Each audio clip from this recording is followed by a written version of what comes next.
Okay, do we have any other questions over there? We happen to have an English question Excellent. just for you, Whitney. Excellent. How can I organize my thoughts for the body of a paragraph?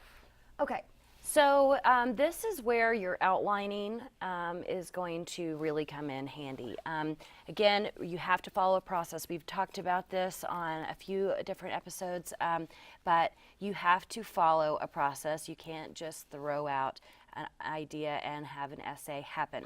So hopefully, if you're already working on the body paragraphs, you have come up with your topic, maybe even written your introduction. I like to go ahead and write the intro and the conclusion because the intro and the conclusion can mirror each other, and you don't totally give up on the conclusion because you're tired of writing the paper. I see a lot of very awesome papers that just start to kind of disappear towards the end with, you know, the good quality because they've gotten tired. So you write the intro and conclusion, they mirror each other, then all you have to think about is the bulk. Intro and conclusion are kind of like the pieces of bread for a sandwich. You got to hold all that stuff together, but the bread is not the part that you're really enjoying of the sandwich. It's all that stuff in the middle. So that's why your body paragraphs have to be, you know, kind of meaty and substantial. And so if we can look at my screen, I have some, you know, essential things that you need to have in your body paragraph.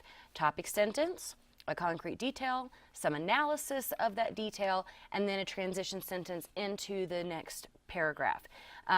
Each paragraph should have a minimum of 5 sentences. Again, I'm giving you guys kind of these formulas that you may end up abandoning later once you become a stronger writer.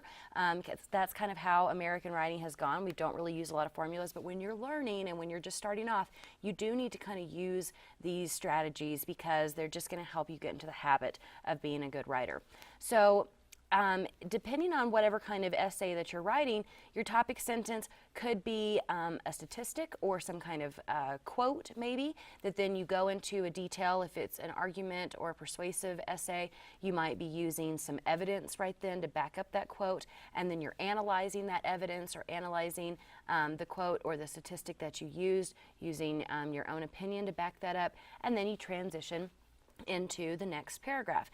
But just one thing to keep in mind that you can see kind of flashing towards the bottom there is you want to have one main idea or argument per paragraph.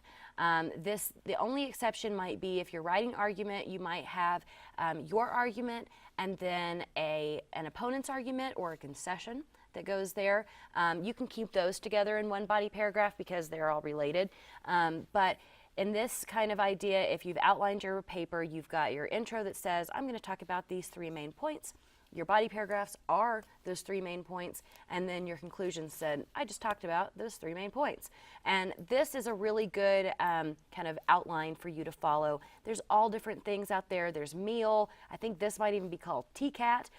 They have all kinds of, you know, crazy abbreviations and things that you can remember these things by, but just remember you have to start with your main idea, go into some detail and analyze that detail, and then just move on to the next one with a transition, and then you've got a pretty good body paragraph. Wow, that sounds awesome. That really helps a lot.